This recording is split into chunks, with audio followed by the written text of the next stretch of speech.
পদিমা ২ গ্রাম পঞ্চায়েতের নতুন ভবনের ভিত্তিপ্রস্তর স্থাপন করলেন অতিরিক্ত জেলা ম্যাজিস্ট্রেট বৈভব চৌধুরী। পূর্ব মেদিনীপুর সহ জেলা সহ রাজ্যের মধ্যে এক অভিনব চমক হতে চলেছে দীঘা এলাকার পদিমা ২ অঞ্চলের পঞ্চায়েতের নতুন ভবনের নির্মাণ, যা মডেল পঞ্চায়েত গড়ার এক বিশেষ পদক্ষেপ। পদিমা ২ গ্রাম পঞ্চায়েত কাম ট্রেনিং সেন্টারের বৃহৎ ভবনে তৈরি হচ্ছে প্রায় ৭.৫ কোটি টাকা খরচ করে। পদিমা ২ অঞ্চলের বর্তমান অফিসের বিপরীতে গড়ে উঠেছে এই ভবন।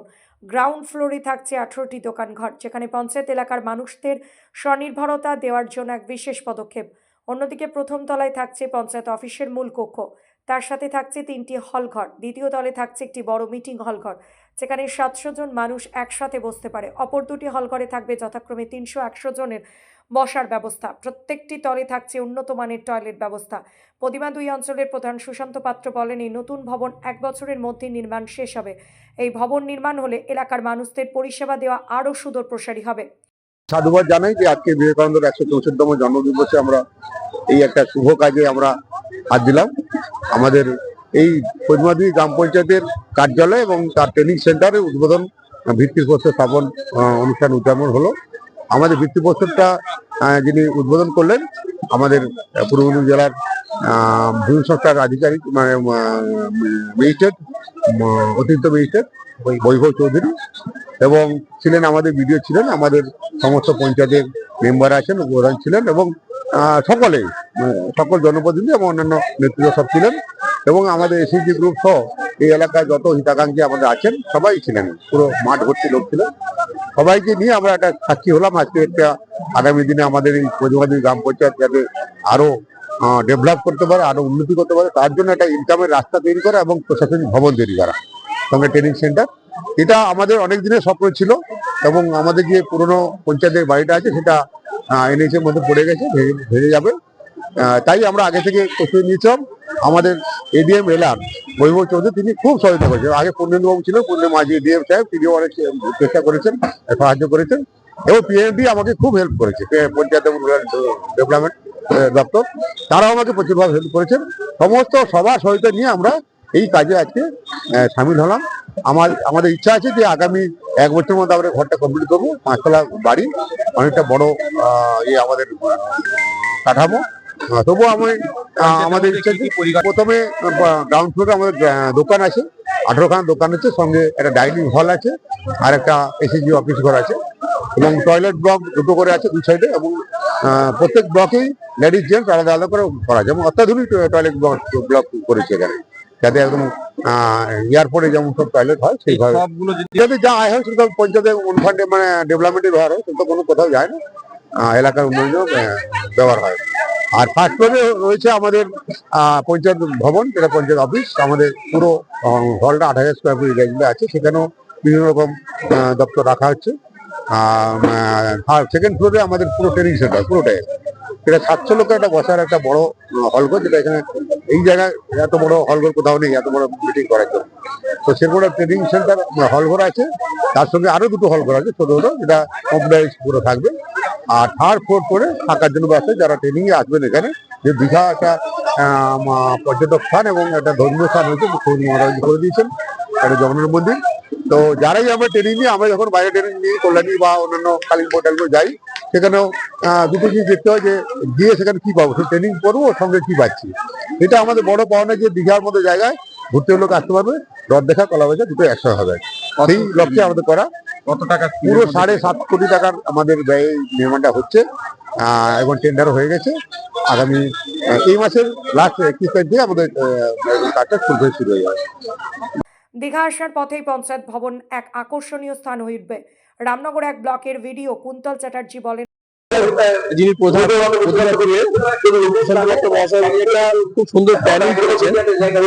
ওনার উদ্দেশ্য হচ্ছে, যেটা আমাদের এখন প্রশাসনের উদ্দেশ্য, যে আয় বাড়াতে হবে, নিজস্ব আয় বাড়ানোর জন্য এখানে অলরেডি একটা ফিল্ড তৈরি হয়ে আছে। যেহেতু আমাদের কাছে দীঘা আছে, দীঘাতে প্রচুর পর্যটক আসে, মুখ্যমন্ত্রী জগন্নাথ ধামও করে দিয়েছেন, পর্যটক আরো বেড়েছে। ফলে এবং আমাদের গভর্নমেন্ট এখন প্রচুর প্রোগ্রাম, ট্রেনিং সেন্টারের খুবই প্রয়োজন, আমরা যাতে করি আমাদের এবার এখানেও যেহেতু একটা বড় বিল্ডিং হচ্ছে, উদ্দেশ্যটা হচ্ছে একটা বড় আমাদের হল থাকবে, কম্পিউটারাইজ ট্রেনিং সেন্টার থাকবে, সেই ট্রেনিং সেন্টারে ট্রেনিং হবে এবং গ্রাউন্ড ফ্লোরটাতে 15টা ঘর করার পরিকল্পনা আছে। একদম সরকারি নিয়ম মেনে সেই ঘর ডিস্ট্রিবিউশন হবে, কিছু মানুষের আয়ের সংস্থান হবে। এটা হওয়ার ফলে গ্রাম পঞ্চায়েতের যেটা ভবিষ্যৎ হবে ওন সোর্স, সেটা অনেকটাই ভালো আশা করা যায়। এখানে এর সাথে রাখবো যেন যে উদ্দেশ্য নিয়ে করা সেই উদ্দেশ্য যেন আগামী দিনে সফল হয়, এটাই উদ্দেশ্য থাকে। অনুষ্ঠানে উপস্থিত ছিলেন নির্বাহী সহায়ক প্রদীপ পণ্ডা, পঞ্চায়েত উপপ্রধান সুজিত কর, পঞ্চায়েতের প্রধান সুশান্ত পাত্র, জেলা পরিষদের সদস্য কল্যাণ জানা সহ অন্যান্য সদস্যবৃন্দ, এলাকাবাসী। অ্যাকচুয়ালি আমিও এক পঞ্চায়েতের মেম্বার, এই বুথেরই, এই যেই এলাকা হচ্ছে এই বুথেরই আমি পঞ্চায়েতের মেম্বার। আমাদের যিনি প্রধান ছিলেন বা আমরা বোর্ডের মিটিংয়ে বসে সিদ্ধান্ত নিলাম যে আমরা আজকের দিনেই, যেহেতু এনএইচ সম্প্রসারণ হলে পুরনো যে পঞ্চায়েত অফিসটা আছে ওটা ছোট, পরিসর কম, মিটিং করতে অসুবিধা হয়, তাই আমরা গভর্নমেন্টের কাছে প্রেয়ার করে আমরা একটা জায়গা নিলাম এবং সেই জায়গা যাতে সুন্দর করে এই এলাকার মানে একটা নজর কাড়া যায়। কারণ মাননীয় মুখ্যমন্ত্রীর যে প্রচেষ্টা তিনি করেছেন যে দীঘা একটা সুন্দর জায়গায় যে জগন্নাথ মন্দির করলেন, তার কারণ হচ্ছে মানুষের সুন্দর করে জগন্নাথ ধাম করবে এবং এলাকার ইকোনমি ডেভেলপ হবে এবং বেকার ছেলেদের কর্মসংস্থান বাড়বে। তো সেই জায়গায় আজকে আমাদের প্রধান সাহেব বা সহ আমরা যে সুন্দর করে ভিত্তিপ্রস্তর স্থাপন করলাম, আগামী 1 বছরের মধ্যে এটা আমরা সুন্দর করে বিল্ডিং তৈরি করতে পারবো। এটা করার পরে আমাদের 1 থেকে 1.5 কোটি টাকা প্রত্যেক বছর ওন ফান্ড ক্রিয়েট হবে। আর ওন ফান্ড ক্রিয়েট হওয়া মানে এলাকার ডেভেলপ এবং পঞ্চায়েতের ডেভেলপ, কারণ শুধু খালি হাতে তো আর উন্নয়ন করা যাবে না।